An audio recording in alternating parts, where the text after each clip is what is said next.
quotidiennement et dans chacun de vous, dans vos activités professionnelles, ce qu'elle peut signifier, cette idée de parcours. Elle signifie l'idée de construire, l'idée d'élaboration, l'idée d'exploration. Ça veut dire que chacun de nous devra dépasser demain, aujourd'hui et demain, l'idée que le parcours, c'est une orientation sur une filière. Le parcours, ça va être la CLIS, ça va être l'ULIS, ça va être la SECPA, ça va être je sais pas quoi. Le parcours, c'est pas forcément que ça. Le parcours, c'est pas des orientations et des chemins qui changent par rapport aux autres élèves. C'est souvent le même chemin que les autres élèves, souvent le même chemin que tous les autres élèves, et sur ce chemin, on fait des adaptations, des aménagements, et on élabore du parcours. C'est autour de ça qu'il faut qu'on travaille à l'avenir, c'est autour de ça que les questions se posent. Considérez aussi que, j'en profite, j'ai le micro, donc je vous dis quelques petits mots, considérez aussi que l'aménagement d'une scolarisation avec une aide humaine, ça peut être un parcours, effectivement, mais il ne faut pas que l'aide humaine devienne une filière comme la CLIS, l'ULIS ou la SECPA. Même si les CLIS et les ULIS ne sont pas des filières, vous le savez bien. Ce sont des dispositifs. Mais il ne faut pas que l'aide humaine prenne ce caractère-là. Donc il faut qu'on ait chacun de la vigilance sur ces domaines-là. Donc sous cette idée de parcours, vous voyez qu'on a de l'élaboration à faire, les uns et les autres, en partenariat et collectivement. L'avenir, vous avez vu la circulaire de rentrée, est annoncée dans la circulaire de rentrée 2015, l'évolution des intitulés CLIS vers l'ULIS école, l'ULIS collège, l'ULIS lycée. Cette évolution, le texte était en préparation déjà depuis quelques temps, on le voit arriver, je pense qu'il sera publié d'ici la rentrée 2015. On voit y arriver, ça veut dire que nous aurons à repenser les uns et les autres c'est cette idée autour des ULIS et qu'est-ce qu'on peut faire en termes de parcours si on prend vraiment la genèse de ce que c'est et l'idée générique de ce que c'est, c'est-à-dire des dispositifs au service des parcours. Or, pour l'instant, nos CLIS sont pensés comme de la structure à petit effectif qui accueille des élèves, etc.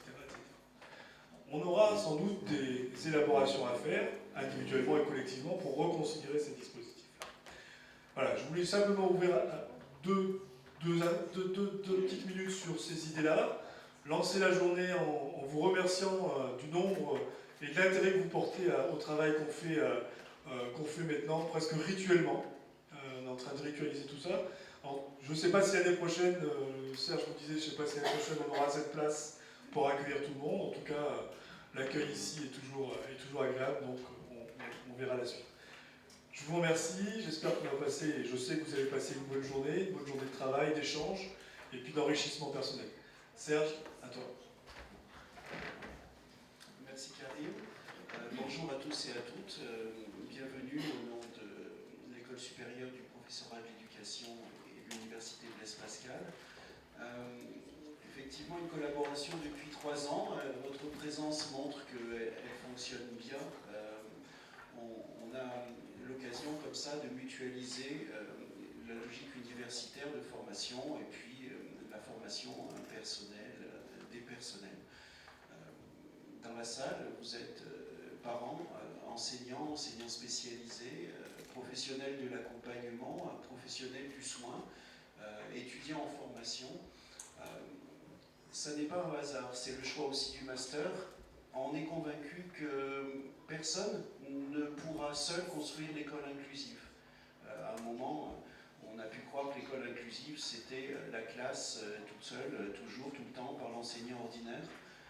On voit bien que ça n'est pas ça, que les enseignants seuls ne pourront pas mettre en place l'école inclusive.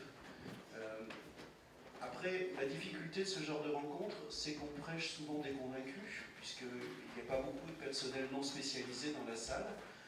Et d'un autre côté, votre présence aujourd'hui, pour une bonne part en dehors des cadres de la formation continue ordinaire, montre que en fait, la formation, elle peut se faire autrement que par les schémas traditionnels.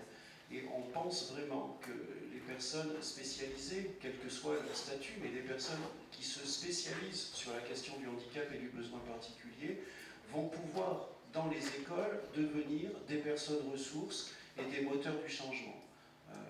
Ça veut dire très concrètement que des dispositifs spécialisés qui étaient massivement orientés en direction des élèves, petit à petit, évoluent et se transforment pour devenir ressources au sein des structures.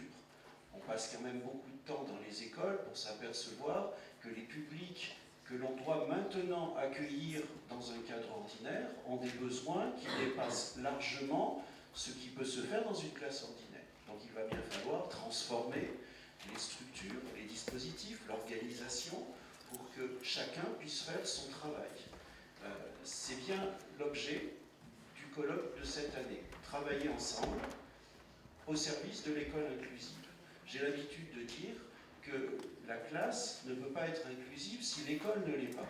C'est-à-dire qu'en fait, il faut envisager une transformation au niveau de l'école au complet avec les partenariats qui vont avec. Donc, c'est cette transformation qu'on va réfléchir. On est très heureux d'accueillir Lucia Delana, qui fait partie des personnes qui peuvent vraiment nous aider à réfléchir pour deux raisons.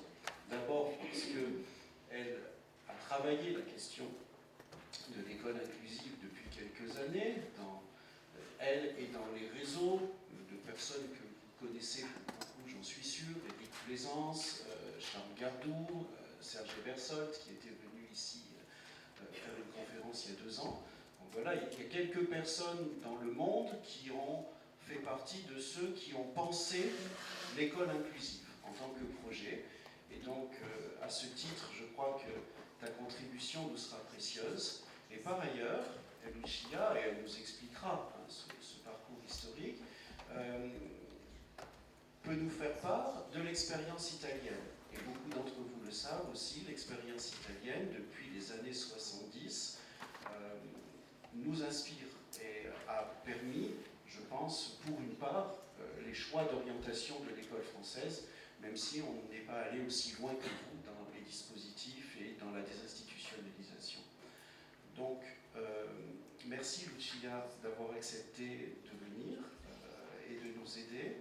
On va travailler en 3 temps. Lucia va nous faire une présentation d'1 heure à peu près, qui est déjà affichée ici. Ensuite, on fera une pause.